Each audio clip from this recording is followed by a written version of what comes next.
Welcome to our channel. అప్పటి వరకు మనం మంచోడు అనుకున్న వ్యక్తి గురించి సడన్గా కొన్ని షాకింగ్ విషయాలు బయటపడితే అందరూ వామ్మో అని ఇన్ని రోజులు మంచోడు ముసుగులో ఇన్ని పనులు చేశాడా అని అనుకుంటూ ఉంటారు. అయితే ప్రస్తుతం హర్ష సాయిని చూస్తే అందరూ అలాగే మాట్లాడుకుంటున్నారు.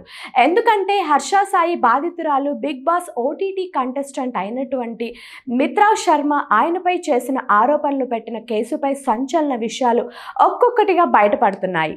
ఓ ప్రైవేట్ పార్టీలో మిత్రావ్ శర్మను కలుసుకున్న హర్ష సాయి అప్పటి నుంచి ఆమెతో రిలేషన్లో ఉంటూ పెళ్లి చేసుకుంటాను అని నమ్మించారట. అయితే పెళ్లికి ముందు చాలా మంది సెలబ్రిటీలు డేటింగ్ కామన్ కాబట్టి వీరిద్దరూ డేటింగ్ చేసినట్లు తెలుస్తోంది. కానీ పెళ్లి పేరు చెప్పి ఆమెను మోసం చేసి లైంగికంగా వాడుకున్నాక మోజు తీరాక ఆమెను వదిలించుకోవడానికి చూస్తున్నాడట. అలాగే రీసెంట్గా హర్ష సాయితో కలిసి ఆమె ఓ సినిమా చేసింది. ఆ సినిమా కాపీరైట్స్ ఇవ్వకపోతే నీకు సంబంధించిన నగ్న వీడియోలన్నీ బయట పెడతాను అని ఆమెను బెదిరించాడట. దాంతో మిత్రావ్ శర్మ పోలీస్ కేసు పెట్టింది.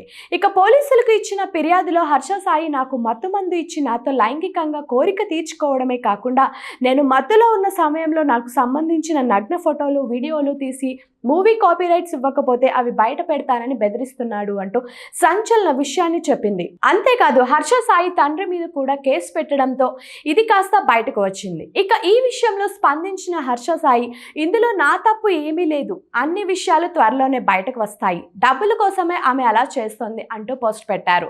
కానీ ప్రస్తుతం హర్ష సాయి పరారీలో ఉన్నాడు. అలాగే ఫోన్ స్విచ్ ఆఫ్ చేసుకోవడంతో నిజంగానే ఆయన తప్పు చేశాడని అందరికీ అర్థమైంది.